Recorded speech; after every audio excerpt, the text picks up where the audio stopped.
Welcome to the Learning Pines YouTube. We hope this video helps. You begin by confirming the hardware platform and preparing your data pipeline. First, mount a companion computer and ensure the power rail can handle peak loads. Set aside 20% headroom. Once done, gather labeled flight logs across varied lighting and weather. Aim for 10 to 20 hours with short clips for edge cases. Also choose sensors that match the task. RGB for vision, thermal for heat detection, LiDAR or stereo for depth. These concrete steps get you into model development fast. Next, you select and optimize the AI.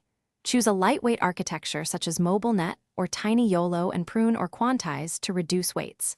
Then implement on-device acceleration using GPU, NPU, or an edge TPU and benchmark latency, aiming for under 100 milliseconds. Retrain if inference misses critical cases. Once validated, bridge the model into your flight stack with ROS or DroneKit, containerize the runtime, and stream telemetry and health checks so control logic can make timely, informed decisions during missions.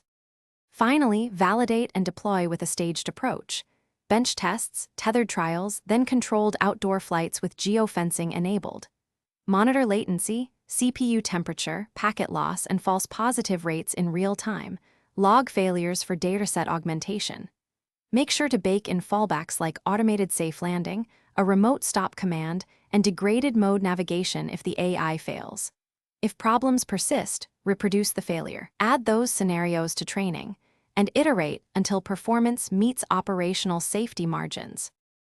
Thanks for watching. Consider subscribing if we helped you.